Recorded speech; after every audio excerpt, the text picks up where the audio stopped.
कल जो है हमने दो प्रकार के बच्चे पढ़े थे, एक तो पढ़े थे हम लोगों ने प्रतिभाशाली बालक और एक पढ़े थे क्रिएटिव बालक। तो दोनों लोगों को समझ में आ गए थे या नहीं, कमेंट करके बताओ हाँ या ना।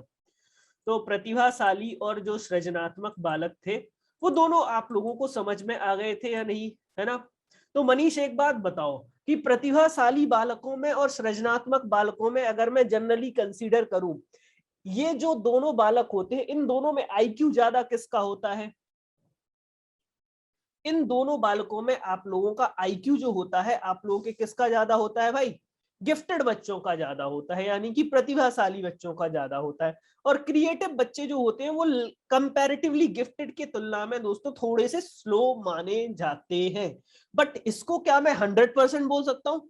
100% सिखा मैं नहीं बोल सकता, ठीक बात है। अब सिखा क्या बच्चे सारे होशियार ही होते हैं या सर कुछ बच्चे कमजोर भी होते हैं? तो भाई कुछ बच्चे जो होते हैं वो कैसे होते हैं? कमजोर भी होते हैं। इन बच्चों को हम क्या बोल देते हैं भाई?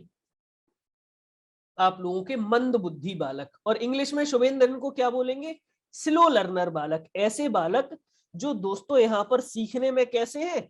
कमजोर है, जिनकी बुद्धि लब्धि जो है दोस्तों यहाँ पर कितने से नीचे है दोस्तों? 90 से नीचे मानी जाती है। इन्हें हम लोग मंद बुद्धि बालक या दोस्तों स्लो लर्नर बालक भी बोल देते हैं। समझ में आया? समझ में आया। अब सिखा ऐसी अभी नहीं है कि सभी कमजोर बालक एक से होते हैं, सभी कमजोर बालक एक से थोड़ी होते हैं, है ना। तो यहाँ पर आपको पता होगा कुछ कमजोर बालक ऐसे होते हैं जिन्हें हम अपने साथ में बिठा के पढ़ा सकते हैं। पढ़ा सकते हैं या नहीं? जैसे कि भैया यहाँ पे कुछ बच्चे जिन्हें सीखने की स्पीड स्लो है लेकिन वो सीख सकते हैं भले ही स्लो सीख रहे हैं, उन्हें हम लोग बोल देते हैं शिक्षण योग्य बालक। उन्हें हम क्या कर सकते हैं? शिक्षण योग्य बालक बोल सकते हैं। अब यहाँ पर आप देखोगे कुछ बच्चे ऐसे होते हैं जिनको यही पता नहीं है कि लाइट की जो प्लग है उसको खाली हाथ से पकड़ लेंगे तो अपन को करंट लग सकता है, तो उन्हें बोला जाता है प्रशिक्षण योग्य बालक। मतलब उन्हें ट्रेनिंग देनी होती है, खाना कैसे खाना है, पानी कैसे पीना है, अपना ध्यान कैसे रखना है, तो ये बोले जाते हैं प्रशिक्षण योग्य बालक। फिर हो जाते हैं कुछ कस्टोडियन बालक। कस्टोडियन बालक मतलब इनको पढ़ने लिखने की तो बात छोड़ो, इन्हें आप केवल घर में ही रखो वही जरूरी है। मतलब एकदम जिन्हें बोल देते हैं ना एकदम मूर्ख बालक, एकदम जड़ मूर्ख बालक, जड़ बुद्धि बालक, वो वही होते हैं कस्टोडियन। मतलब जैसे कि सबसे इंपॉर्टेंट बात जो होती है सीवियर किस्म के दोस्तों मंद बुद्धि बालक, जिनके साथ में हमेशा एक ना एक इंसान को रहना ही जरूरी है। देखा होगा कुछ बच्चे होते हैं दूसरे को पत्थर मार देते हैं, है ना। उन्हें यही पता नहीं होता है कि यहाँ पे क्या नहीं करना है, क्या नहीं करना है। मतलब वो पंख चलते हुए फैन में उंगली घुसा देते हैं, होते हैं या नहीं। तो ऐसे बालकों को क्या हम कभी अकेला छोड़ सकते हैं? नहीं छोड़ सकते हैं, है ना। उनको हाँ एक तरह से आप पागल ही बोल सकते हो। इन बच्चों को हम लोग संरक्षण में रखते हैं। पढ़ाना लिखाना तो छोड़ो, इनके साथ में हमेशा कोई ना कोई एक इंसान क्या होना चाहिए? साथ में होना चाहिए। सही बात है या नहीं? कमेंट करके बताओ हाँ या ना, हाँ या ना, हाँ या ना। तो इन्हीं को हम मूर्ख बोल देते हैं, इन्हीं को हम जड़ बुद्धि बोल देते हैं, इन्हीं को हम मूढ़ बालक भी बोल देते हैं। समझ में आया? ठीक है ना। इन्हीं को इंग्लिश में मोरॉन, इमेंसिबल या इडियट कुछ भी बोल दो, तीनों चीजें एक ही है। अब एक बात आ जाती है, हम इन पर सबसे ज्यादा ध्यान देंगे, ठीक बात है या नहीं। अब नेहा ये जो बालक होते हैं, ये जो बालक होते हैं, ये जो होते हैं, ये आप सभी लोगों को पता होगा कि यहाँ पर ये एडुकेटेबल होते हैं। समझ में आया? ये शिक्षण योग्य होते हैं। समझ में आया? इनको हम शिक्षा देंगे। अब संदीप इन बच्चों की सीखने की स्पीड कैसी होती है? स्लो होती है या नहीं? कमेंट करके बताओ हाँ या ना। इन बच्चों की सीखने की स्पीड कैसी होती है? स्लो होती है। लेकिन अगर आप इन बच्चों को पढ़ाने के लिए ऐसे मेथड का यूज करो जो इनको ज्यादा से ज्यादा क्या रखें दोस्तों? यहाँ पर एक्टिव रखें, एक्टिव रखें। सही बात है या नहीं? जैसे ज्योति आपकी क्लास में कोई बच्चा स्लो सीख रहा था, जैसे सपोज दैट यहाँ पर ज्योति किसी बच्चे को पढ़ा रही थी किताब से, जैसे ये कॉपी से पढ़ा रही थी, वो पढ़ रहा था, पढ़ने से इतना समझ में नहीं आ रहा था, तो आप उसको क्या कर दोगे? आप उसको बोलोगे एक काम करो, चीजों को टच करके फील करके सीखो। जैसे सपोज दैट यहाँ पर आप किसी बच्चे को किसी वस्तु के बारे में किताब में पढ़ा रहे थे और वहीं आपने कहा कि आप उसे टच करके फील करके देख करके सीख लो, तो यहाँ पर एक बात बताओ, वो किताब से ज्यादा सीखेगा या टच करके फील करके ज्यादा सीखेगा? कमेंट करके बताओ, कमेंट करके बताओ भाई। वो जो है आप लोगों का कैसा करके, संदीप मैं आपके क्वेश्चन का आंसर लास्ट में दे दूंगा, है ना। तो वो जो है टच करके ज्यादा सीखेगा। समझ में आया? तो अब अक्षिता एक बात बताओ, किसी भी बच्चे को पढ़ाते समय अगर आप उसके संवेदी अंगों का प्रयोग ज्यादा से ज्यादा करवाओ तो उससे लर्निंग की स्पीड बढ़ जाएगी या नहीं? कमेंट करके बताओ हाँ या ना। कोई भी बच्चा सीखने के दौरान अपने संवेदी अंगों का, संवेदी अंग क्या हो जाते हैं? हाथ हुई, नाक हुई, जीभ हुई, त्वचा हुई, इन सारी चीजों से उसके सीखने की स्पीड बढ़ जाएगी। तो इसके लिए आप लोगों की एक सबसे इंपॉर्टेंट बात जो हो जाती है, एक विधि आती है जिसको हम लोग बोल देते हैं मॉन्टेसरी विधि। कौन सी विधि बोल देते हैं दोस्तों? मॉन्टेसरी विधि जो होती है वो पढ़ाने के लिए उपयोग होती है। मॉन्टेसरी विधि क्या होती है इस पर हम अभी 2 मिनट बाद जाएंगे, लेकिन यहाँ पर इन बच्चों की विशेषताएं समझो इन दोस्तों, यहाँ पर आप लोगों को विशेषताएं समझो, ठीक है ना? नहीं रिम्पी, गुड इवनिंग। आप जो है पढ़ने पे ध्यान दो, ठीक है ना? गुड इवनिंग तो मिल गया है हमको। चलो, अब ये जो स्लो लर्नर बालक होते हैं इन्हें सामान्य कार्यों को करने में भी अत्यधिक कठिनाई होती है या नहीं? कमेंट करके बताओ हाँ या ना, हाँ या ना। जैसे कंप्यूटर चलाना, साइकिल चलाना, यहाँ पर किसी भी सामान को यहाँ से वहां करना, जोड़ना घटाना, पैसे का जोड़ घटाना करना, इनको इन कामों में भी बहुत कठिनाई होती है। ये बच्चे जो होते हैं इन्हें पहली बार में सीखने में सफलता नहीं मिलती है, इन्हें बार बार बताना पड़ता है, तो ये सीखने में भी कैसे होते हैं? असफल होते हैं। इनमें कॉन्फिडेंस नहीं होता है। जैसे आप देखोगे ना शिखा, जैसे आपने कोई क्वेश्चन सॉल्व किया, आप उसका आंसर करोगे तो हाल बता दोगे सर इसका आंसर ये है, लेकिन इनका अगर उत्तर सही भी हो रहा हो ना तो इन्हें डर लगता है, अरे कहीं गलत ना हो रहा हो, कहीं हमारी सर पिटाई ना लगा दे, कहीं ये गलत ना हो। तो ये हमेशा अंडर कॉन्फिडेंट रहते हैं। कैसे रहते हैं ये? अंडर कॉन्फिडेंट, यानी कि खुद से डरे डरे से रहते हैं। समझ में आया या नहीं? कमेंट करके बताओ हाँ या ना। और ये अपनी बात को स्पष्ट रूप से क्या नहीं कर पाते हैं? कह नहीं पाते हैं। ये अपनी बात को क्या नहीं कह पाते हैं? क्लियरली कह नहीं पाते हैं। समझ में आया या नहीं? कमेंट करके बताओ यस और नो, यस और नो, यस और नो। इनको दोस्तों एक दूसरे से दोस्ती करने में भी दोस्तों क्या होती है? कठिनाई होती है। इनको अपनी बातें दूसरे से कहने में भी क्या लगता है? झिझक लगती है। तो ये सामाजिक रूप से भी क्या नहीं होते हैं दोस्तों? एडजस्ट नहीं हो पाते हैं। संवेगात्मक, इनका गुस्सा बहुत तेज होता है, डरे डरे से रहते हैं, जल्दी बुरा मान जाते हैं, है ना? तो इनका संवेगात्मक समायोजन भी क्या होता है? अच्छा नहीं होता है। मतलब एकदम से गुस्सा हो जाना, एकदम से क्या करना दोस्तों यहाँ पे? अपनी बात को ना कह पाना। तो इसे हम क्या संवेगात्मक या इमोशनल मेल एडजस्टमेंट बोल सकते हैं? क्या मैं इसे इमोशनल मैन एडजस्टमेंट भी बोल सकता हूँ? इनमें ज्ञानात्मक समायोजन का अभाव, ये जो है एक ज्ञान का प्रयोग दूसरे ज्ञान में करने में इतने ज्यादा कॉन्फिडेंट नहीं होते। इन्हें ज्ञान होते हुए भी ये उसका प्रयोग करना नहीं जानते हैं। समझ रहे हो ना? मतलब इन्हें आप जबरदस्ती कुछ चीज सिखा भी दो ना तो उसको ऐसे कैसे प्रयोग करना है ये भी इन्हें ज्यादा जल्दी समझ में नहीं आता है। और last but not the least, अंधानुकरण। अंधानुकरण को हम लोग क्या बोल देते हैं दोस्तों? Blind following. मतलब क्लास का टॉपर जो कर रहा है वही ये लोग करने लगते हैं। जैसे हमारे स्कूल में एक बात होती थी, जो हमारे स्कूल का टॉपर था ना वो मोर पंख को अपनी कॉपी में रखता था, कहता था इससे बुद्धि तेज होती है। अब 2-4 दिन बाद हमारी पूरी क्लास ने जो है कॉपी कर ली, ठीक है ना? कुछ लोगों ने पूरी किताब में तो छोड़ो, यहाँ पर सर पे भी मोर पंख लगा के घूमने लगे। तो ये क्या कहलाता था? अंधानुकरण कहलाता था। समझ में आया? समझ में आया? मतलब यहाँ पे जो वो टॉपर कर रहा है वही हम करेंगे, है ना? समझ में आया या नहीं? मतलब इनका खुद का कोई ओपिनियन नहीं होता है। ये जो देख लिया टॉपर ऐसा कर रहा है, इन्होंने देख लिया साना जो है ब्लैक कलर के पेन से पेपर का आंसर करती है, तो ये भी उसी कलर का पेन ले जाएंगे, उसी कलर की जो है कॉपी ले जाएंगे। समझ में आया या नहीं? कमेंट करके बताओ यस और नो, यस और नो, है ना? तो ये अंधानुकरण, अंधानुकरण समझते हो ना? जो वो कर रहा है वही हम करेंगे, है ना? तो इनमें ये वाली प्रवृत्ति पाई जाती है। क्यों? क्योंकि इनका खुद का कोई ओपिनियन नहीं होता है, खुद से सोचने समझने की क्षमता इतनी नहीं होती है। ये सोचते हैं कि हम दूसरे के दोस्त बने, ये दूसरे के पीछे लगे रहते हैं। जैसे कि सुरेश आपने देखा होगा, ये टॉपर के हमेशा पीछे लगे रहते हैं, है ना? जिनको बोलते हैं ना चेला चपाटे, है ना? वो उनके पीछे ये नहीं चाहते हैं कि हम कोई ऐसा काम करें कि लोग हमें अप्रिशिएट करें, ये दूसरे के पीछे लगे रहते हैं, है ना? तो ये जो हो जाते हैं अंधानुकरण में ज्यादा व्यस्त होते हैं। समझ में आया? क्यों? क्योंकि इनका खुद का कोई ओपिनियन नहीं होता है और इनका होमवर्क कभी भी कंप्लीट नहीं होता है, ना इनकी कॉपी कभी कंप्लीट होती है। समझ में आया? समझ में आया या नहीं? कमेंट करके बताओ। ये सारे पॉइंट समझ में आ गए? ये सारे पॉइंट समझ में आ गए या नहीं, कमेंट करके बताओ यस और नो, यस और नो, है ना।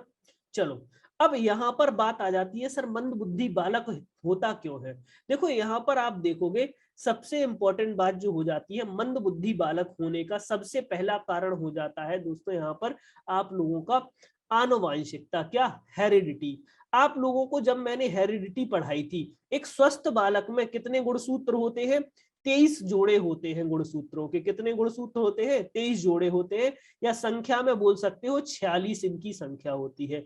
लेकिन जब यही संख्या जो होती है 47 हो जाती है, तो इस वजह से बच्चे में कौन सा सिंड्रोम हो जाता है भैया, डाउन सिंड्रोम हो जाता है या नहीं, कमेंट करके बताओ यस और नो, यस और नो। डाउन सिंड्रोम हो जाता है। अब डाउन सिंड्रोम होने के कारण बच्चे का जो आईक्यू है वो रह जाता है 25 से लेके 50 के बीच में, और इन्हीं बालकों को हम कैसा बालक बोल देते हैं दोस्तों, मोंगोलिज्म बालक भी बोल देते हैं। इन्हीं बालकों को हम क्या बोल देते हैं दोस्तों यहाँ पर, मोंगोलिज्म बालक भी बोल देते हैं। समझ में आया या नहीं, कमेंट करके बताओ यस और नो, यस और नो।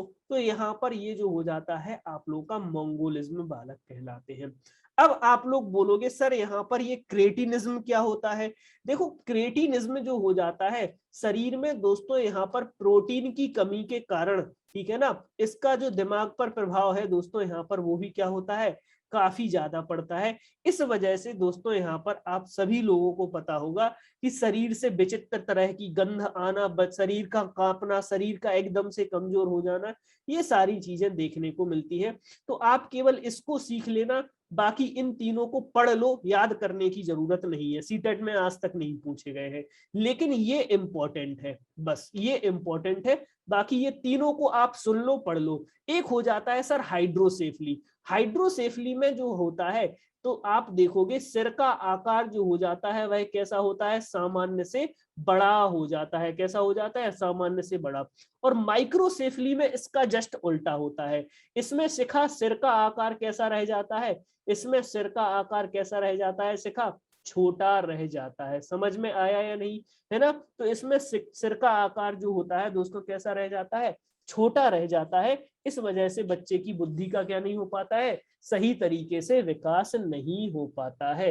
अब शिखा बोल रही है, सुरभि बोल रही है सर फर्स्ट पॉइंट को रिपीट कर दो। देखो सुरभि आपने जो है एक चीज समझो, देखो मैं फिर से बता रहा हूं, कोई दिक्कत नहीं है, अच्छे से समझो। देखो प्रीति आपने देखा होगा जब बच्चे का जन्म होता है तो बच्चे का जन्म जो है माता और पिता की तरफ से, माता की तरफ से आए 23 गुणसूत्र और पिता की तरफ से भी आए 23 गुणसूत्रों से मिलकर के जब जो है 46 गुणसूत्र मिलते हैं तो ये बच्चे का जन्म होता है। सही बात है या नहीं, कमेंट करके बताओ हाँ या ना, हाँ या ना। इतनी बात समझ में आ गई। अब यहाँ पर आप देखोगे ये जो 23 गुणसूत्र होते हैं ये अकेले तो रहते नहीं है, ये भी किस में रहते हैं, जोड़े में रहते हैं। ये भी 23 गुणसूत्र जो होते हैं वो किस में रहते हैं, जोड़े में रहते हैं। जोड़े में रहते हैं या नहीं। अब यहाँ पर इन्हें अपने जोड़े से क्या होना होता है, अलग होना होता है। क्या होना होता है, अलग होना होता है। सही बात है या नहीं, कमेंट करके बताओ हाँ या ना, हाँ या ना। अलग होना होता है। अब ध्यान से सुनना, इनमें अलग होते समय 21वां जोड़ा जो है वो क्या नहीं हो पाता है, अलग नहीं हो पाता है। 21वां जोड़ा अलग नहीं हो पाया तो 23 की जगह कितने गुणसूत्र चले जाएंगे, 24 चले जाएंगे, क्योंकि बाकी सब अलग अलग गए हैं और 21वां जोड़ा जो है वो क्या गया है, साथ में गया है। पूजा आपने रीट का पेपर देखा है, अभी हुआ था 2 हफ्ते पहले, उसमें यही पूछा था कि कौन से गुणसूत्र के कारण डाउन सिंड्रोम होता है। सीधा सा आंसर था उसका 21 ट्राइसोमी, है ना। इतना सीटेट में नहीं आता लेकिन उसमें सीधा ऑप्शन था 21 ट्राइसोमी। तो 21वें जोड़े के अलग ना हो पाने के कारण यहां से गए हैं 24 और यहां से गए हैं 23 गुणसूत्र। ठीक बात। तो अब यहाँ पर जो बच्चा होगा उसमें एक गुणसूत्र ज्यादा होगा या नहीं, कमेंट करके बताओ हाँ या ना। उसमें एक गुणसूत्र ज्यादा होगा। अब इस एक गुणसूत्र के ज्यादा होने के कारण बच्चे का विकास प्रभावित होगा या नहीं, कमेंट करके बताओ हाँ या ना। सर बिल्कुल होगा। अब वो विकास कैसे प्रभावित होगा, आप यहाँ पर देखना, यहाँ पर संदीप, जो बच्चे होते हैं और जिन्हें डाउन सिंड्रोम होता है उनके लिप्स पतले हो जाते हैं, नाक छोटी हो जाती है, कान बड़े हो जाते हैं, आंखें छोटी हो जाती हैं और सिर का आकार भी जो है यहाँ पर अजीब तरीके का हो जाता है। तो दोस्तों यहाँ पर ये जो सिंड्रोम होता है ये बच्चे के विकास को भी क्या करता है, प्रभावित करता है, और साथ में ये शारीरिक के साथ साथ मानसिक विकास को भी प्रभावित करता है। तो बच्चे की बुद्धि भी कैसी रह जाती है दोस्तों, यहाँ पर मंद सी हो जाती है। समझ में आया या नहीं, कमेंट करके बताओ हाँ या ना। बच्चे की बुद्धि भी कैसी हो जाती है दोस्तों, यहाँ पर मंद सी हो जाती है। तो इसी सिंड्रोम को डाउन सिंड्रोम बोलते हैं, और इसके कारण जो बच्चा पैदा होता है उस बालक को बोला जाता है मोंगोलिज्म बालक। कौन सा बालक बोला जाता है साना, मोंगोलिज्म बालक बोला जाता है। मोंगोलिज्म बालक का आईक्यू कितना होता है, 25 से 50 के बीच में होता है। इनको दोस्तों सीखने की स्पीड बहुत ही कम होती है, और क्रिएटिनिज्म जो है दोस्तों यहाँ पर आप लोगों को खाने पीने की कमी के कारण। रीना क्वेश्चन सीधा ये आता है कि यहाँ पर डाउन सिंड्रोम किससे रिलेटेड बीमारी है, हेरिडिटी से रिलेटेड बीमारी है। डाउन सिंड्रोम में गुणसूत्र कितने होते हैं, 47 हो जाते हैं। डाउन सिंड्रोम में किस गुणसूत्र के जोड़े के अलग ना हो पाने के कारण होता है, 21वें जोड़े के कारण। और यहाँ पर किस सिंड्रोम के कारण बच्चा मंद बुद्धि होता है, तो इसका आंसर हो जाएगा डाउन सिंड्रोम या मोंगोलिज्म बालक। ठीक है ना, ठीक बात है। और अब हम इसके बाद आ जाते हैं इन बच्चों को हम पढ़ाएंगे कैसे। देखो इन बच्चों को पढ़ाने के लिए हम सबसे पहले तो क्या करेंगे, टीएलएम वगैरह का प्रयोग करेंगे। देखो टीएलएम जो होता है इसमें बच्चा देखकर, सुनकर, टच कर, फील कर यहाँ पर सीखेगा। तो इससे ऑब्वियसली लर्निंग की स्पीड ज्यादा हो जाएगी या नहीं, कमेंट करके बताओ हाँ या ना, हाँ या ना। टीएलएम जो होता है बच्चे के इंद्री के अनुभव को बढ़ाता है। इंद्री के अनुभव समझते हो ना, हाथों वगैरह से छू करके सीखने के एक्सपीरियंस को बढ़ाता है। इसके लिए मोंटेसरी पद्धति का उपयोग होता है। अब सिखा मोंटेसरी पद्धति कैसी होती है, देखो यहाँ पर बचपन में जो होता था हम लोगों ने यहाँ पर ABCD लिखना सीखा था, तो ऐसे सीखा था ना कि एक कॉपी होती थी, उस कॉपी पे टीचर A बना देती थी, B बना देती थी, हम इसको पूरे में लिखते थे यानी ऐसे सीखा था, ऐसे सीखा था। अब पहले दिन तो हमारे ABCD ऐसी आई नहीं थी, पहले दिन तो ऐसी थी कि मतलब भगवान ही जाने कैसे लिखेंगे, है ना। और फिर धीरे धीरे ये सुधरती गई। लेकिन मोंटेसरी ने कहा था कि ये बच्चे जो होते हैं ना इनको सीखने में बहुत टाइम लगता है, इसलिए इनके लिए हम एक जो होती है अलग तरह की पार्टी का प्रयोग करेंगे। ये क्या करती थी, एक यहाँ पर इन्होंने लकड़ी का पट्टा ले लिया, इस लकड़ी के पट्टे पर A को बना दिया, B को बना दिया, C को बना दिया, D को बना दिया, E को बना दिया, F को बना दिया। अब ये पता है कैसे बने हुए, ये खांचे में बने हुए हैं। किस में बने हुए, खांचे में बने हुए हैं।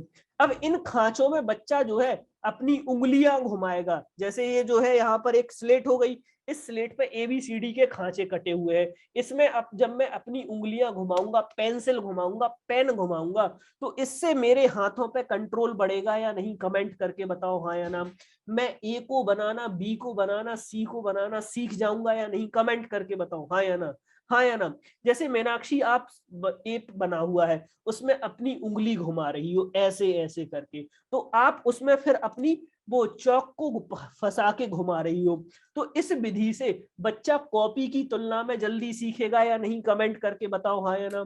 इस विधि से बच्चा कॉपी की तुलना में ज्यादा सीखेगा, जल्दी सीखेगा, बिल्कुल जल्दी सीखेगा, सीखेगा या नहीं। और मोंटेसरी जी तो ये बोलती ही थी कि एक बच्चे का सबसे बड़ा शिक्षक उसका हाथ होता है। कौन होता है भाई, हाथ होता है। उसका हाथ उसका सबसे बड़ा टीचर होता है। उसको किसी दूसरे इंसान के द्वारा नहीं पढ़ना चाहिए, वो खुद हाथ से करेगा तो जल्दी सीखेगा। ये बात समझ में आई या नहीं, कमेंट करके बताओ यस और नो।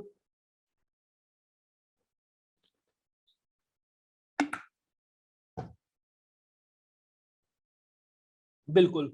तो अब इस पर हम क्या करेंगे, व्यक्तिगत ध्यान दे देंगे कि भैया उसको और क्या क्या काम दे सकते हैं जिससे वो सीखे, और उनको सेल्फ कॉन्फिडेंस डेवलप कराने की भावना, उनको टाइम टाइम पर स्टेज पे बोलने के मौके, कंपटीशन में भाग लेने के मौके, अन्य कलाओं को सिखाने की बात कहेंगे।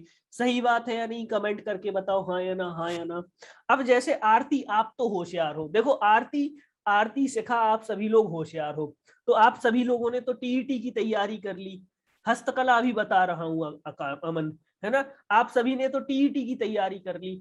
अब जो बच्चा बेचारा पढ़ना लिखना नहीं जानता है उसे भी तो कुछ ना कुछ जीवन में करना पड़ेगा ना। सिखा ऐसा तो है नहीं कि उसको भी घर वाले फ्री में खिलाते रहेंगे। अब जीवन में जिंदा रहना है तो कुछ तो करना पड़ेगा ना, पैसे तो कमाने पड़ेंगे ना, काम तो करना पड़ेगा ना भाई। बैठे बैठे खाना मिल जाएगा, बैठे बैठे खाना मिल जाएगा, बैठे बैठे खाना मिल जाएगा।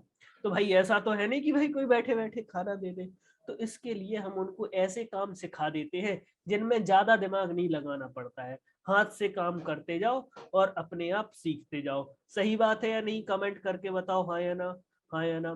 तो इन्हीं को बोल देते हैं हस्तकला की शिक्षा। जैसे कि मिट्टी के बर्तन बनाना, सिलाई बुनाई कढ़ाई वगैरह करना, किसी मशीन को चलाना। तो ये काम करके बच्चा यहाँ पर अपने 4 पैसे कमा सकता है या नहीं, कमेंट करके बताओ हाँ या ना, हाँ या ना। तो इस तरीके से आप देखोगे कि बच्चा जो है इन कामों को सीख करके अपना जीवन यापन कर सकता है या नहीं, कमेंट करके बताओ हाँ या ना। और ये जो हस्तकला वाले शिक्षा कौशल है, ये बचपन से ही सिखाओगे तो वो बड़ा होकर इनमें पारंगत हो जाएगा और अपने 4 पैसे भी कमा लेगा, कमा लेगा या नहीं। और भैया इनके लिए एक स्पेशल अलग से एक्स्ट्रा क्लास भी अरेंज करा दो। जैसे संगीता इस क्लास में 10 बच्चों को समझ में नहीं आया, एक्स्ट्रा क्लास दे दो, कोई बुराई थोड़ी है। सही बात है या नहीं। तो ये सारे पॉइंट आप सभी लोगों को समझ में आए या नहीं, कमेंट करके बताओ यस और नो, यस और नो, यस और नो। ये सारे पॉइंट आप समझ लो। अब देखो एक चीज और भी होती है, हर बच्चा सर मंदबुद्धि नहीं होता है, हर बच्चा मंदबुद्धि नहीं होता है, हर बच्चा क्या नहीं होता है, मंदबुद्धि नहीं होता है। कुछ बच्चे हालात से भी क्या हो जाते हैं, कमजोर हो जाते हैं, हालात से भी क्या हो जाते हैं, मंदबुद्धि हो जाते थे। पहले ये माना जाता था कि सर एक एवरेज बच्चा और उसके बाद मंदबुद्धि बच्चे ही आते हैं। लेकिन फिर ऐसा कहा गया कि नहीं, मंदबुद्धि बालक भी सभी सेम नहीं होते हैं, कुछ बालक पिछड़े या बैकवर्ड भी होते हैं। कैसे, कैसे? जैसे संगीता, आप होशियार थी, संगीता बहुत होशियार थी, संगीता अच्छे से पढ़ती लिखती थी, आपके गांव में बाढ़ आ गई, अब बाढ़ आ गई, बाढ़ में स्कूल बह गया, अब आपका जो है स्कूल जो है यहाँ पर क्या हो गया, बह गया। अब आपने 5 साल तक पढ़ाई रोक दी अपनी, इनकी पढ़ाई 5 साल तक रुक गई। तो अब ये कितनी भी होशियार हो, 5 साल तक अगर पढ़ाई नहीं करेंगी तो अपने आप ये सभी बच्चों से पिछड़ जाएंगी या नहीं, कमेंट करके बताओ हाँ या ना। पिछड़ जाओगी ना, मतलब आप तो होशियार थी लेकिन आपको स्कूल ही नहीं मिला, तो आप पिछड़ गई या नहीं, कमेंट करके बताओ हाँ या ना, हाँ या ना। तो यहाँ पर कुछ बच्चे जो है मंदबुद्धि नहीं होते, उन्हें हम क्या बोल देते हैं, पिछड़े बालक कहते हैं। अब पिछड़े बालक का जो अध्ययन है वो सबसे पहले किसने स्टार्ट किया था, सिरिल बर्ट ने किया हुआ था। किसने किया था, सिरिल बर्ट ने किया था। और इनको आगे ले जाने का श्रेय किसको जाता है, बर्टन हॉल को जाता है, बर्टन हॉल को। अब आप बोलोगे सर ये मंदबुद्धि और पिछड़े बालकों में अंतर क्या है। देखो अमन, 90 वाला जो बालक होता है वो एवरेज बालक होता है, ठीक है ना। और यहाँ पर 70 से नीचे वाला जो बालक होता है उसे मंदबुद्धि बालक बोल देते हैं। और 90 और 80 के बीच वाला जो बालक होता है इन्हें हम लोग पिछड़े बालक भी बोल देते हैं। समझ में आया, मतलब मंद बुद्धि से तेज और एवरेज बालकों से कमजोर, इन्हें पिछड़े बालक बोला जाता है।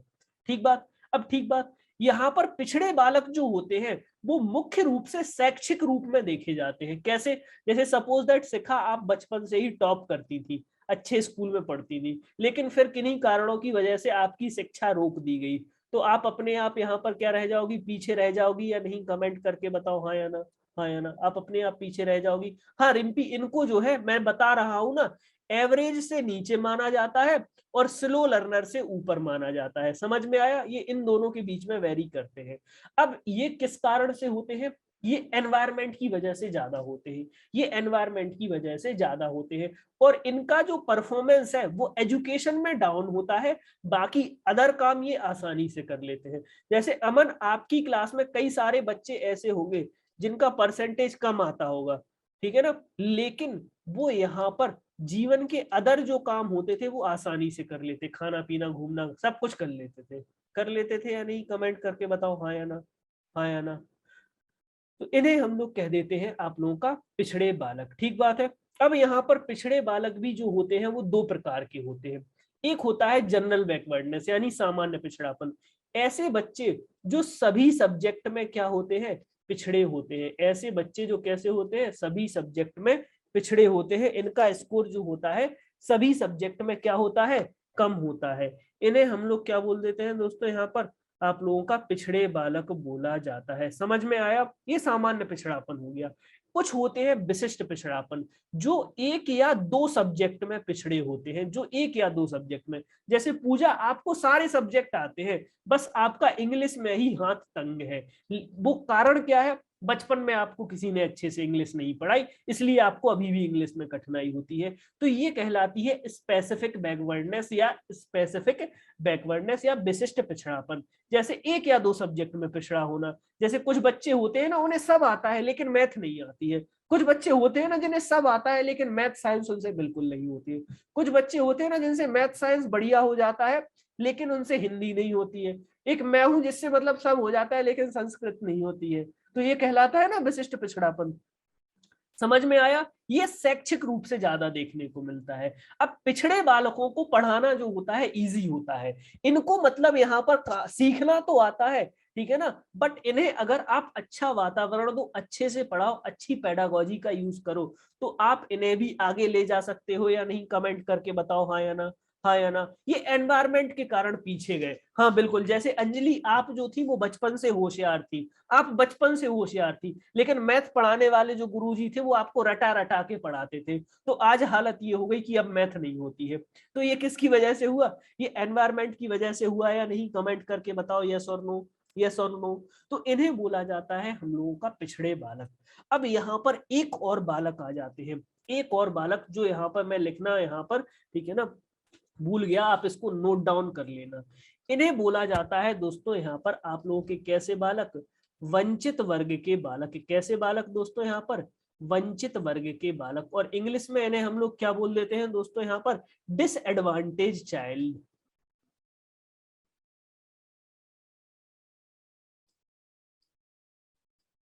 अब ये वंचित वर्ग के बालक जो होते हैं वो कितने प्रकार के होते हैं? देखो समझो समझो।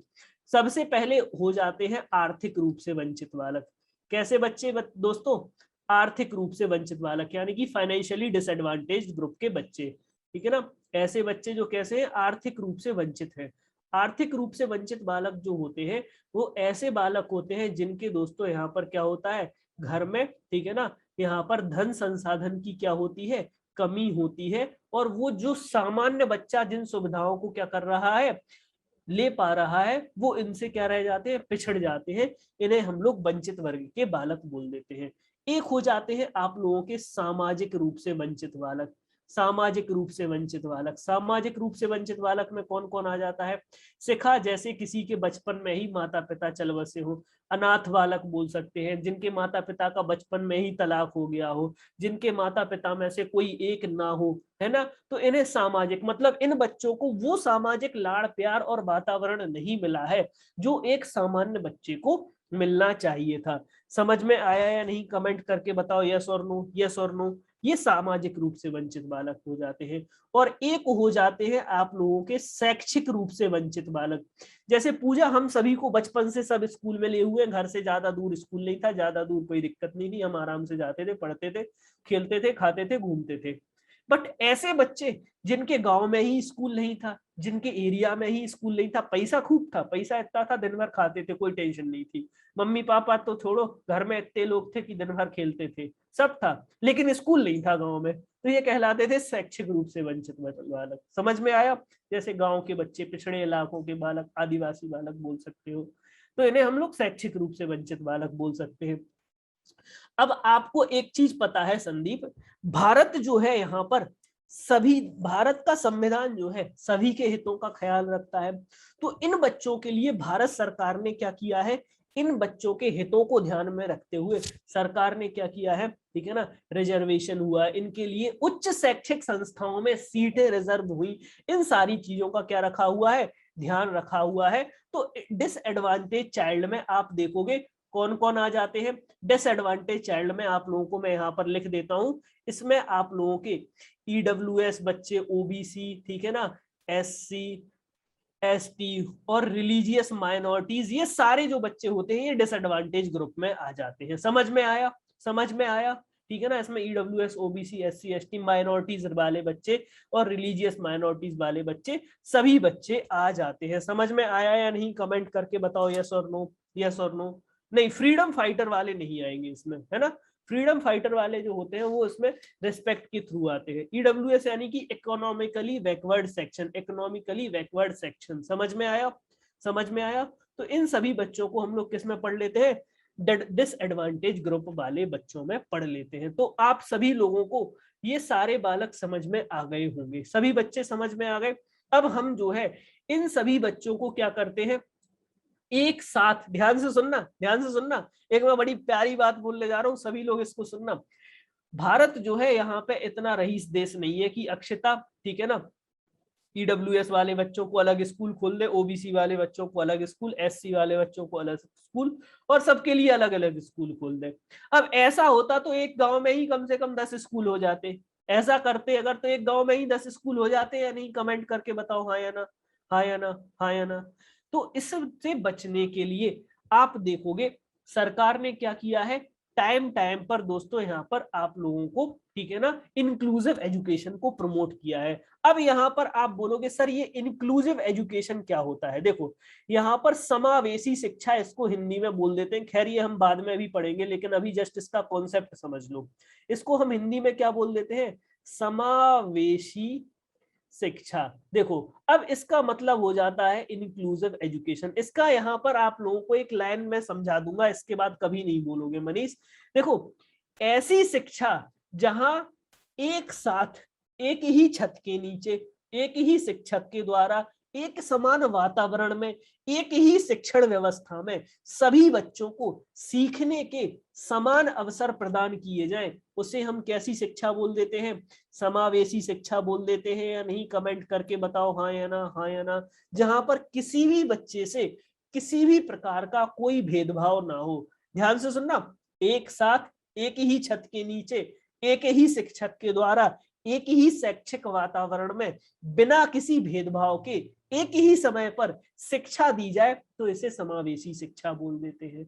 समझ में आया? समझ में आया? समझ में आया? समावेशी शिक्षा में कक्षा जो होती है इसमें बहुल्यता या डाइवर्सिटी जो होती है बहुत होती है, मतलब अनेक प्रकार के बच्चे होते हैं। समझ में आया? तो इससे आप देखोगे टीचर के पढ़ाने की स्पीड तो स्लो हो जाती है, टीचर ऑब्वियसली स्लो हो जाएगा, लेकिन सभी बच्चे एक संसाधन पूर्ण यानी कि एक रिच एनवायरनमेंट में सीखते हैं।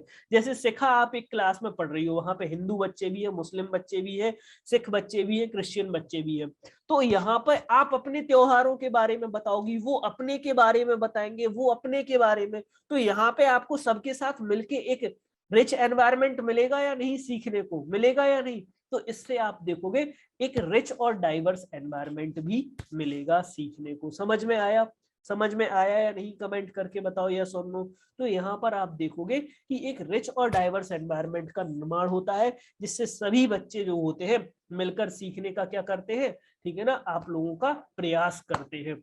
अब यहाँ पे आप बोलोगे सर आपने सब तो बता दिया लेकिन आपने विकलांग बच्चों के बारे में नहीं बताया।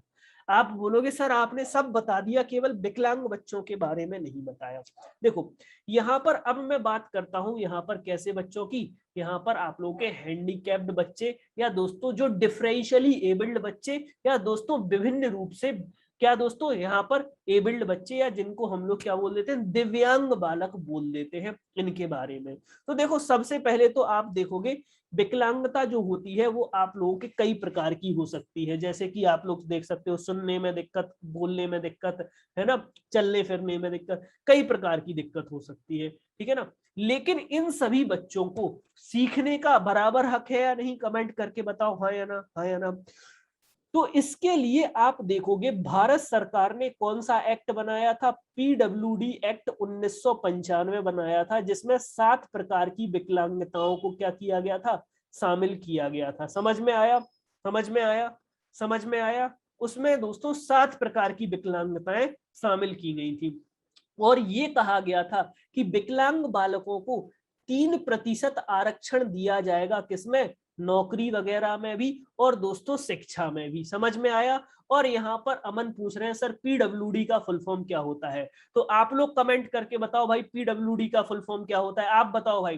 पीडब्ल्यूडी का फुल फॉर्म होता है पर्सन विद डिसेबिलिटी। अंकित क्या होता है फुल फॉर्म पीडब्ल्यूडी का? Person with disability. ठीक बात, ठीक बात। समझ में आया? समझ में आया?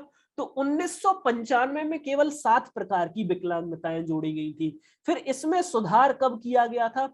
इसमें आया था सुधार आरपीडब्ल्यूडी एक्ट 2016 में। कब आया था? 2016 में। तो इसमें सबसे पहले ये जो विकलांग शब्द था ना, जो विकलांग शब्द, इसको हटा करके क्या कर दिया गया था? विकलांग शब्द को हटा करके दिव्यांग बालक कर दिया गया था। क्या कर दिया था संतोष? दिव्यांग कर दिया गया था। और इसमें नंबर ऑफ डिसेबिलिटीज को भी 7 से बढ़ा करके कितना कर दिया गया था? 21 कर दिया गया था। कितना कर दिया गया था? 21 कर दिया गया था। इन 21 को भी हम पढ़ेंगे, लेकिन इसके पहले हम लोग दोस्तों इनसे रिलेटेड कुछ क्वेश्चन कर ले, इनसे रिलेटेड कुछ क्वेश्चन कर ले जो कि सीटेट और दोस्तों यहाँ पर पुराने पेपरों में आए हुए हैं। ठीक बात है। चलो अब हम करते हैं आज के सेशन के, अच्छा, पिछड़ेपन के कुछ कारण भी पढ़ लो, ये तो रह ही गए थे। देखो सबसे पहली बात तो क्या है, बचपन में जो टीचर थे वो अयोग्य थे और निष्ठुर थे, मतलब बच्चे के। विशिष्ट बालक क्या होता है? देखो शुभेंद्र, अभी तक हमने जितने भी बालक पढ़े हुए हैं, जिसमें पिछड़े बालक, वो सृजनात्मक बालक, सभी बालक जो थे, वो सभी बालकों को हम बिछड़े बालक बोल सकते, विशिष्ट बालक बोल सकते हैं, क्या स्पेशल चाइल्ड बोल सकते हैं। 21 जो थी विकलांगताएं थी नेहा, पहले जो थी आप देखोगे कितनी विकलांगताएं थी? 7 प्रकार की थी, अब 21 प्रकार की विकलांगताएं इन्होंने जोड़ दी थी। ठीक बात है। चलो अब हम समझते हैं यहाँ पर पिछड़ेपन के कारण क्या है। एक तो अयोग्य व निष्ठुर अध्यापक, बच्चे को निर्देशन का अभाव, बचपन में अच्छे स्कूल नहीं मिले, है ना, है ना। सुमेंद्र नहीं शुभेंद्र है, हाँ समझ गया मैं, ठीक है, निकल जाता है कभी कभी, ठीक है ना। अच्छे निर्देशन का अभाव, है ना। तो देखोगे दोस्तों यहाँ पर आप सभी लोगों को पता होगा कि इसमें किसका अभाव होता है? अच्छे निर्देशन का। जैसे कोई बच्चा बचपन में टॉपर था, लेकिन उसको पढ़ाने वाला टीचर जो है सही नहीं मिला, तो क्या वो टॉपर हमेशा रहेगा? क्या मीनाक्षी वो टॉपर हमेशा रहेगा? नहीं रहेगा, है ना। और बार बार स्कूल बदलने पर, मीनाक्षी आपने देखा होगा ऐसा आपका हमेशा होता है कि अगर जो बच्चा हर 1-2 साल में स्कूल चेंज करता है तो उसका एनवायरनमेंट हर बार चेंज हो जाता है या नहीं, और जिसकी वजह से उसका विकास जो है यहाँ पर बाधित होता है या नहीं? कमेंट करके बताओ हाँ या ना। वातावरण एवं परिस्थिति, है ना, तो ये सारी चीजें आ जाती है। अब मीनाक्षी ने यहाँ पर फिर से कंफ्यूजन क्रिएट कर दिया है, बोल रही है सर ये क्या है 21? देखो पीडब्ल्यूडी एक्ट 2016 में, आरपीडब्ल्यूडी एक्ट 2016 में 21 प्रकार की विकलांगताओं को इसमें जोड़ा गया था। कितने प्रकार की विकलांगताओं को इसमें जोड़ा गया था? 21 प्रकार की विकलांगताओं को इसमें शामिल किया गया था। समझ में आया? कितने प्रकार की विकलांगताएं? 21 प्रकार की विकलांगताएं। और 3% उनका शिक्षा में क्या था? आरक्षण था। आरक्षण जो था वो उतना ही था, लेकिन विकलांगताएं कितनी थी? पहले 7 थी, अब कितनी कर दी गई? 21 प्रकार कर दी गई। ठीक बात है, ठीक बात है। चलो अब हम समझते हैं यहाँ से रिलेटेड कुछ इंपॉर्टेंट क्वेश्चन। एक और बालक हो रहे हैं भाई, एक और बालक बचे हुए हैं, बाल अपराधी। आपने देखा होगा ऐसे बालक जो किसी भी ऐसे कार्य या व्यवहार को करते हैं जो समाज के कानूनों, नियमों और रीति रिवाजों के विरुद्ध हो, उन्हें बाल अपराधी, या दोस्तों उन्हें चाइल्ड डाइलिक्वेंट, चाइल्ड जुवेनाइल, या दोस्तों इन्हीं को ही हम लोग समस्यात्मक बालक भी बोल सकते हैं। इन्हीं को हम लोग प्रॉब्लमेटिक चाइल्ड भी बोल सकते हैं। समझ में आया? ऐसे बालक जैसे कि आपने देखा होगा कुछ बच्चे ऐसे होते हैं जो बचपन में ही चोरी करना, झूठ बोलना, नशे करना, यौन अपराधों में लिप्त होना, ये सारे काम सीख जाते हैं या नहीं? कमेंट करके बताओ हाँ या ना। तो इन्हें हम लोग क्या बोल देते हैं? बाल अपराधी बालक, या दोस्तों इन्हें डेलिक्वेंट बालक भी बोल देते हैं। इंग्लिश में इन्हें क्या बोला जाता है? डेलिक्वेंट बालक भी बोला जाता है। ठीक है ना। तो ये जो बालक होते हैं, अब ऐसा तो है नहीं कि ये जो बालक है इनको आप जो है बचपन में ही जन्म, वो जीवन भर की सजा दे दो। तो इनको मेनली दिक्कत ये होती है कि ये जो होते हैं अपने वातावरण के कारण ज्यादा प्रभावित होते हैं। समझ में आया? समझ में आया? और एलिस महोदय के अनुसार ऐसा देखा गया है बाल अपराधियों में 80% जो होते हैं वो कौन होते हैं? मेल होते हैं, और 20% जो होते हैं वो कौन होती है? फीमेल होती है। समझ में आया? इनके गुण क्या क्या होते हैं सत्येंद्र? सुनो, चोरी करना, झूठ बोलना, जुआ खेलना, नशा करना, अपने से छोटे बच्चों को डराना धमकाना, उनको मारना पीटना, बिना टिकट की यात्रा करना, हत्या करना, है ना। और जो है यहाँ पर माता पिता की दोस्तों क्या करना? आज्ञा का पालन ना करना, चुनौती देना, यहाँ पर ठगी करना, बेईमानी करना, ये सभी गुण जो है किसके होते हैं? बाल अपराधी बच्चों के होते हैं। लेकिन शिखा एक चीज ऐसी देखी गई है, अगर इन बच्चों की शुरुआत में ही पहचान कर ली जाए और फिर इनको जो है यहाँ पर क्या कर दिया जाए, अच्छा एनवायरमेंट दिया जाए, हाँ, तो तभी तो इन्हें समस्यात्मक बालक बोले गए हैं, है ना अक्षता, तभी तो इन्हें समस्यात्मक बालक बोला गया। तो इन बच्चों को भी क्या किया जा सकता है? सुधारा जा सकता है। सही बात है या नहीं? कमेंट करके बताओ हाँ या ना। इन बच्चों को हम अच्छा वातावरण देके, अच्छे दोस्तों यहाँ पर एनवायरमेंट में रख के क्या कर सकते हैं? सुधार सकते हैं। अगर ये बचपन में ना सुधारे जाएं तो ये बड़े होकर के एक समाज का निर्माण करेंगे जो बहुत ही खतरनाक होगा। समझ में आ रहा है या नहीं? ये समाज के लिए बहुत ही हानिकारक हो सकते हैं। इसका कारण वंशानुक्रम, घर का वातावरण, विद्यालय का वातावरण, मित्र मंडली का प्रभाव, समाज का वातावरण, मनोवैज्ञानिक कारण, जैसे भैया टीचर ने मारा, बचपन में ही बच्चे ने सोच लिया टीचर से बदला लूंगा, जैसे ही टीचर स्कूल के बाहर निकला उसने सिर पे पत्थर मार दिया, तो ये मनोवैज्ञानिक कारण। तनाव व संघर्ष, बचपन में ही बच्चे के मम्मी पापा बच्चे को बहुत मार रहे हैं, अब वो मन ही मन जो है यहाँ पर खुद को कोस रहा है, कहाँ जन्म ले लिया, इससे अच्छा तो था मर जाते। तो ये तनाव, ये संघर्ष होता है, ये बच्चे को नकारात्मकता की ओर ले जाता है या नहीं? कमेंट करके बताओ हाँ या ना, हाँ या ना। तो इनका जो है ट्रीटमेंट हम कहाँ पे करते हैं? बाल सुधार गृह में करते हैं। समझ में आया? समझ में आया? नहीं सुधरे तो सर चंबल चले जाएंगे। हाँ, चंबल पास में ही है। चलो भाई आंसर करो मिला पहले क्वेश्चन का आंसर करो।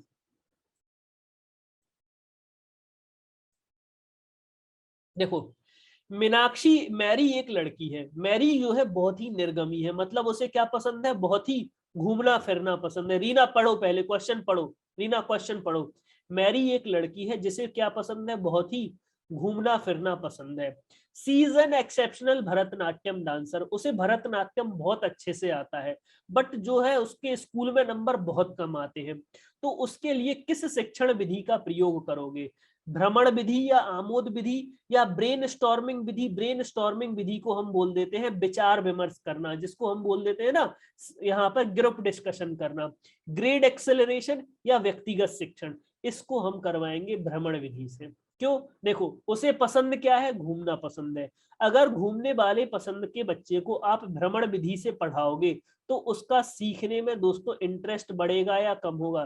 देखो मैंने यहाँ पर लिखा हुआ है, निर्गमी का मतलब हो जाता है घूमना, बाहर जाके घूमना, है ना? तो उससे इंटरेस्ट बढ़ेगा। जैसे पूजा, किसी बच्चे को आप इतिहास पढ़ा रही थी, मुगल काल पढ़ाना था, आगरा घुमा दो, ट्रिप पे ले आओ। सही बात है या नहीं? कमेंट करके बताओ हाँ या ना, हाँ या ना। तो यहाँ पर आप देखोगे कि उसका सीखने की स्पीड बढ़ेगी या नहीं? कमेंट करके बताओ यस और नो। तो इसका आंसर क्या है? ए इसका सही जवाब है। ठीक बात, ठीक बात। और जब वाद विवाद की बात कही जाए तो ये ब्रेन स्टॉर्मिंग हो जाता है, जैसे बोलते हैं ना विचार विमर्श करना। ग्रेड एक्सेलरेशन किन बच्चों के लिए उपयोग होता है रजिया? ये जो होता है ये प्रतिभाशाली बच्चों के लिए होता है या नहीं? कमेंट करके बताओ हाँ या ना। प्रतिभाशाली बच्चों के लिए करते हैं ना ग्रेड एक्सेलरेशन। ग्रेड एक्सेलरेशन जानते हो ना? कक्षा 5 के बच्चे को सीधा सीधा कक्षा 7 में पढ़वा देना, 6 क्लास को क्या कर देना दोस्तों, ठीक है ना? एक्सक्लूजन भी बोल देते हैं, टूर मेथड भी बोल देते हैं अमन, इसको टूर मेथड भी बोल देते हैं, ट्रिप मेथड भी बोल देते हैं, है ना? स्कूल में जाता था ना टूर। चलो अगले क्वेश्चन पे आओ। अगला क्वेश्चन ये रहा, समावेशी शिक्षा में कक्षाओं में पढ़ाने का मुख्य उद्देश्य क्या है? उत्तर करो भाई।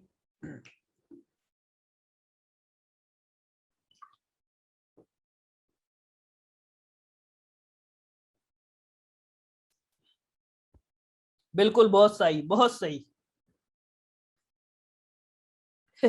कुछ बच्चे इसका आंसर बी कर रहे हैं।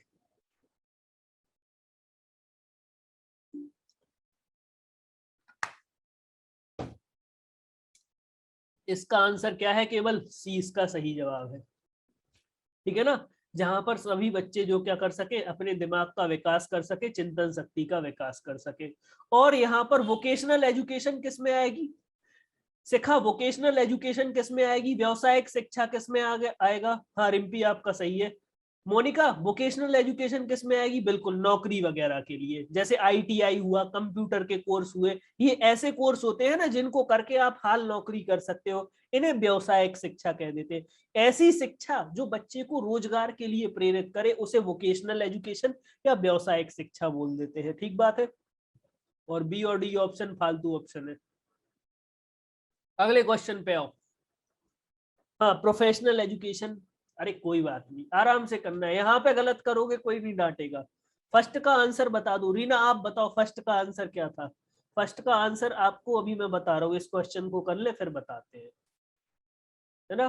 थर्ड का आंसर बच्चों ने बता दिया है। सर बच्चे जो कक्षा में जब प्रश्न पूछते हैं तो इससे निष्क्रियता विकसित होती है। एक बात बताओ अक्षिता, जब आप क्वेश्चन पूछ रही हो तो निष्क्रिय होगे या सक्रिय होगे? इससे तो आप जो है एक्टिव रहोगे ना, ये तो उल्टा लिखा हुआ है, ये तो उल्टा लिखा हुआ है। इससे अनुशासनहीनता पैदा होती है, ऐसा नहीं है। बच्चे को क्लियरिटी मिलती है, यानी डाउट के बारे में, जब आपके डाउट क्लियर होते हैं तो इससे आपको टॉपिक और समझ में आ जाता। तो 20 का क्या है? सही जवाब है। ठीक बात, ठीक बात। और डी ऑप्शन गलत है। और फर्स्ट क्वेश्चन का आंसर पूछा था किसी ने, तो फर्स्ट का आंसर ए लगा हुआ है, ठीक है ना। और यहाँ पर आप लोगों का थर्ड क्वेश्चन का आंसर क्या है? 20 का सही जवाब। ठीक बात है। चलो अगले क्वेश्चन पर आओ भाई, अगले क्वेश्चन पर आओ अक्षिता।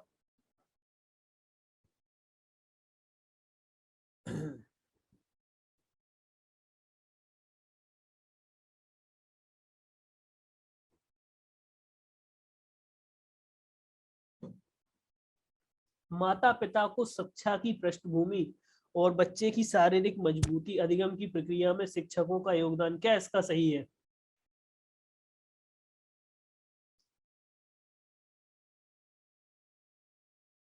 देखो एक बात बताओ मधु, एक बात बताओ, आपके स्कूल में बच्चा फेल हो गया है, अब इसके लिए आप उसके मम्मी पापा को जिम्मेवार बोलोगे, या ये बोलोगे कि बच्चा शरीर से कमजोर था ये बोलोगे, या ये बोलोगे कि उसके दोस्त खराब है, या आप ये बोलोगे कि आपने कम पढ़ाया? आपने कम पढ़ाया, तो सीस का क्या है?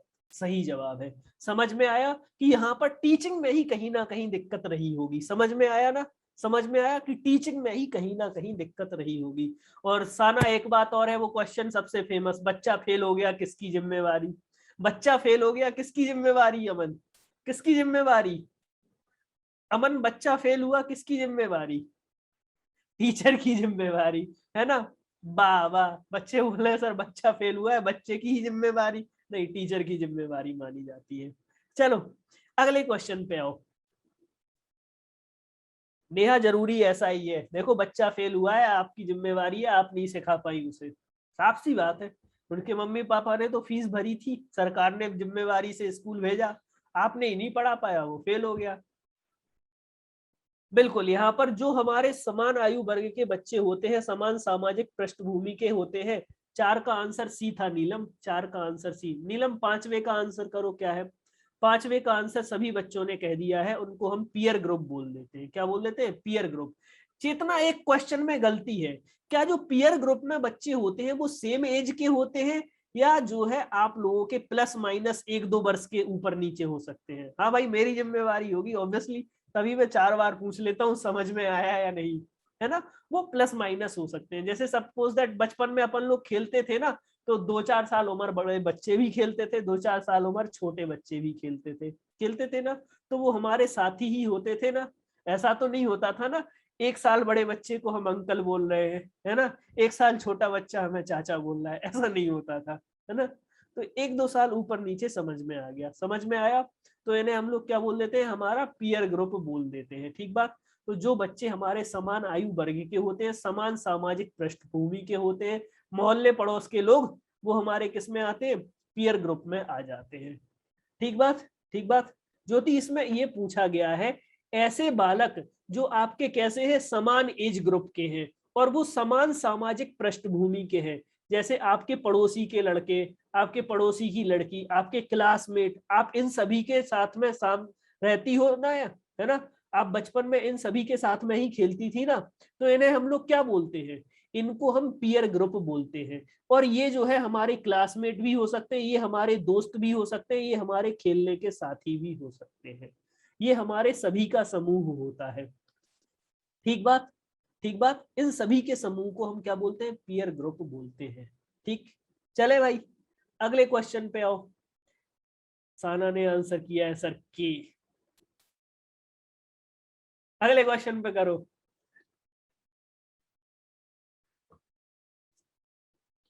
अगले क्वेश्चन पे आओ, बड़ा प्यारा सा क्वेश्चन है। बहुत शानदार, बहुत शानदार, बहुत शानदार। शिखा एक बार फिर से पढ़ लो। शुभेंद्र आप भी पढ़ो। इसका आंसर क्या है? एक बात बताओ, किसी बच्चे को पढ़ा रहे हो, जब वो किसी चीज को देख के सीखेगा तब ज्यादा सीखेगा, या जब वो किसी वस्तु को टच करके सीखेगा तब ज्यादा सीखेगा, या जब वह किसी वस्तु को सुनकर सीखेगा तब ज्यादा सीखेगा, जब वह जो है बहुत सारे प्रकार से सीखेगा, बहुत सारे प्रकार से सीखेगा, तो बताओ किसमें ज्यादा सीखेगा? अब बता दो भाई। ये इसका सही आंसर होगा, ये इसका सही आंसर है। क्यों? क्योंकि आप इसमें अकेला देखना बोल रहे हो, इसमें अकेला टच करना बोल रहे हो, इसमें आपका सुनना है, लेकिन जो मल्टी सेंसरी वाला बच्चा है वो ये तीनों भी कर सकता है। रिम्पी आपका गलत है, इसमें आपके बहुत सारे संवेदी अंग हो सकते हैं। इसका आंसर क्या होगा? ये इसका सही जवाब होगा। मल्टी सेंसरी यानी कि जैसे सपोज दैट मैं केवल ये जानता था ये बोतल कैसी है, इसकी मैंने फोटो देखी थी, है ना, और किसी बच्चे ने इसको टच किया था और किसी बच्चे ने इसको सुना था, लेकिन मैं एक ऐसा लड़का था जिसने इसको देखा भी है, टच भी किया है, इसके बारे में सुना भी है, तो मुझे ज्यादा ज्ञान होगा या नहीं? कमेंट करके बताओ, हाँ या ना, हाँ या ना, हाँ या ना। तो ए इसका क्या है? सही जवाब है। समझ में आया? तो यहाँ पर मैं और भी संवेदी अंग प्रयोग कर सकता हूँ, सूंघ कर भी देख सकता हूँ, टेस्ट करके भी देख सकता हूँ। समझ रहे हो ना? नाक भी तो एक संवेदी अंग है, नाक भी तो एक संवेदी अंग है, टंग भी तो एक संवेदी अंग है ना? हाँ रचना, आपका आंसर आ रहा है, बिल्कुल परेशान मत हो। 7वें क्वेश्चन का आंसर करो। बहुत सारा अच्छा क्वेश्चन है। और भाई एक बार और दो चीजों का ध्यान रखना, सीडीपी पढ़ तो रहे हो, मेरी हाथ जोड़ के आप सभी से विनती रहेगी, रिवीजन करते जाना। रिवीजन करते जा रहे हो ना, रिवीजन करते जाया करो प्लीज, भूलते जाओगे वरना, है ना? अच्छे से रिवीजन करते जाया करो, और कोई भी टॉपिक में डाउट रहा करे पूछ लिया करो, किसी भी जगह डाउट रहा करे आप पूछ लिया करो, ठीक है ना? कहीं पर भी डाउट हो प्लीज पूछ लिया कर लो, है ना? और रिवीजन बहुत इंपॉर्टेंट है। क्यों? रिवीजन जो होता है वो आप लोगों को बताता है कि हमें कितना याद है ना? और बिल्कुल आप सभी लोगों ने आंसर किया हुआ है। एक अधिगम के लिए एक ऐसा वातावरण जहां पे दिखे ना, इसके अलावा निम्न विशेषताएं उपस्थित होती है। देखो यहाँ पर एक बात बतानी है, एक ऐसा वातावरण जहां पर बच्चा ज्यादा नहीं सीखेगा, अलावा बताना है हमें। कैसा पॉइंट बताना है? नेगेटिव पॉइंट बताना है, नेगेटिव पॉइंट बताना है, तो नेगेटिव वाला बताओ। सभी बच्चे गलत कर रहे हैं, केवल एक दो ने आंसर किया है, पता नहीं क्यों। देखो ऑप्शन ए बोल रही है अक्षता। अक्षता, जहां पर बच्चे को सीखने की आजादी होगी वहां पर बच्चा ज्यादा सीखेगा या कम सीखेगा? मीनाक्षी, एक बच्चा जो है यहाँ पर, बच्चे को लर्निंग फ्रेंडली एनवायरनमेंट, बच्चा जहां पर क्या करे? ज्यादा सीखे। तो यहाँ पर तो जब बच्चे को आजादी है तो बच्चा ज्यादा सीखेगा। और यहाँ पर मल्टी डिसिप्लिनरी अप्रोच, बच्चे को एक सब्जेक्ट समझ में नहीं आ रहा है दूसरा सीख ले, दूसरा नहीं आ रहा है तीसरा सीख ले, तो यहाँ पर भी बच्चे को जब ऑप्शन ज्यादा होंगे तो वो ज्यादा सीखेगा या नहीं? कमेंट करके बताओ, हाँ या ना, हाँ या ना, हाँ या ना, हाँ या ना। लचीली प्रक्रिया, जैसे यहाँ पर मैं आप लोगों को किताब से पढ़ा रहा, मीना ने कहा कि नहीं भैया किताब से समझ में नहीं आ रहा, मैंने मैप से पढ़ा दिया, मैप से समझ में नहीं आया, मैंने इनको पिक्चर दिखा दी, मैंने वीडियो दिखा दी। जहां पढ़ने पढ़ाने की प्रक्रिया लचीली होगी वहां पर बच्चे कम सीखेंगे या ज्यादा सीखेंगे? ज्यादा सीखेंगे। अब टीचर की निगरानी जो है वो बच्चे को सीखने में मदद करेगी या नेगेटिव पॉइंट है? शिक्षक की निगरानी जो है सीखने में मदद करेगी या नेगेटिव पॉइंट है? नेहा आप बताओ, शिक्षक की निगरानी जो है यहाँ पर सीखने में मदद करेगी या नेगेटिव पॉइंट है? भाई नेगेटिव पॉइंट है, ठीक है ना? शिक्षक की निगरानी नेगेटिव पॉइंट है। लचीली प्रक्रिया का मतलब हो जाता है फ्लेक्सिबल। जैसे अभी मैं यहाँ पे किताब से पढ़ा रहा था ना, मैंने किताब से पढ़ा रहा था, मैंने यहाँ पे प्रियंका ने बोला सर समझ में नहीं आ रहा, मैंने मैप से पढ़ा दिया, तो ये प्रक्रिया लचीली कहलाई या नहीं? कमेंट करके बताओ, हाँ या ना, हाँ या ना, हाँ या ना। अगर सपोज दैट यहाँ पे मैप से भी समझ में नहीं आया, नेहा ने बोला सर वीडियो दिखा दो, मैंने वीडियो भी दिखा दी, तो ये प्रोसेस जो है फिक्स है या रिजिड है, या वो लचीली है? तो प्रोसेस रिजिड जो है वो अच्छी नहीं होती है। निगरानी जरूरी क्यों है? बाल केंद्रित शिक्षा क्या निगरानी को सपोर्ट करता है अक्षता? क्या कहीं भी आपने कहा है कि बच्चे के सिर पे जब तक सर जी खड़े ना होंगे डंडा लेकर के तब तक नहीं सीखेगा? क्या ऐसा कहीं पढ़ा है कि जब तक गुरुजी डंडा लेके नहीं खड़े होंगे, जब तक गुरुजी सिर पे नहीं खड़े होंगे तब तक नहीं सीखेगा? ऐसा नहीं है ना? तो यहाँ पर आपको के अलावा बताना था, और इंग्लिश में पढ़ लो एक्सेप्ट लिखा हुआ था, समझ में आया? इतने तो पढ़े लिखे हो ही आप लोग की एक्सेप्ट और के अलावा का मीनिंग जानते हो, है ना? और चेतना, आप एक बात बताओ, अब जो भी हम लोग पढ़ते पढ़ाते हैं, क्या इसमें हम लोग चाइल्ड सेंटर्ड एजुकेशन का उपयोग करते हैं? बिल्कुल, हम यहाँ पे चाइल्ड सेंटर्ड एजुकेशन का उपयोग करते हैं। अगले क्वेश्चन पे आओ फटाक से।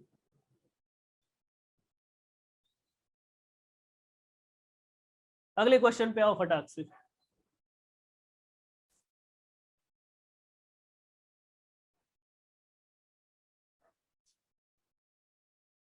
बिल्कुल अमन ने सही आंसर किया है, अमन ने बिल्कुल सही, प्रियंका बिल्कुल सही, शैलेंद्र ने कर दिया है। तो इसका आंसर क्या है? सी का सही जवाब। जो बच्चा यहाँ पर क्या है अलग तरीके से सीखता है, हम उसके कौशलों का क्या करेंगे? संवर्धन करेंगे। सी का क्या है? सही आंसर है ना? चलो अगले क्वेश्चन पे आओ, अगले क्वेश्चन पे आओ। ये क्वेश्चन आपके लिए बहुत अच्छा है, बहुत अच्छा है। इस क्वेश्चन को किसी ने आंसर कर दिया, मेरी तरफ से उसको शाबाशी।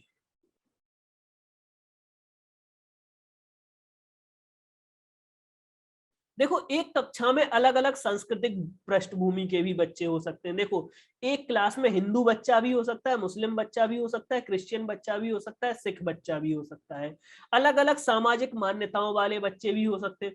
कुछ बच्चे होंगे दोस्तों यहाँ पर, ठीक है ना, उनके घर में कोई और त्योहार मनते होंगे, आपके घर में कोई और। अलग अलग पृष्ठ योग्यताएं, अलग अलग बच्चे के शरीर की योग्यताएं भी होंगी। कोई बच्चा तेज दौड़ लेता होगा, कोई बच्चा कम दौड़ पाता होगा, कोई बच्चा भारी वजन उठा सकता है, कोई बच्चा नहीं उठा सकता है। लेकिन क्या सभी बच्चों की, एक स्कूल में पढ़ने वाले सभी बच्चों की सिटी अलग अलग होती है या नहीं? कमेंट करके बताओ। क्या एक बच्चा जो एक सेम स्कूल में पढ़ रहे हैं, उनकी भौगोलिक स्थिति अलग अलग होती है? रजिया, क्या आपके स्कूल में जो बच्चे पढ़ते थे, एक बच्चा मंगल ग्रह से, दूसरा बच्चा प्लूटो से आता था? सेम सिटी से आते थे ना, सेम सिटी से आते थे ना? प्रीति, ऐसा तो नहीं होता था ना आपके स्कूल में, आप स्वेटर पहन के जा रही हो, दूसरे बच्चे टी शर्ट में आ रहे हैं? तो भौगोलिक पृष्ठभूमि जो होती है वो सभी की समान होती है, भौगोलिक पृष्ठभूमि सभी की समान होती है ना? होम टाउन सबका अलग अलग होता था, लेकिन यहाँ पे फिर भी होते तो एक ही एरिया के थे ना, तो भौगोलिक एरिया लगभग समान होता था। समझ में आया? कल्चरल बैकग्राउंड अलग अलग हो सकता है भाई, सामाजिक मान्यताएं अलग अलग हो सकती हैं, शारीरिक एबिलिटी भी अलग अलग हो सकती है। चलो आज के सेशन के लास्ट क्वेश्चन पे आ चुके हैं, फटाक से करो। हाँ, नेगेटिव करना था आपको।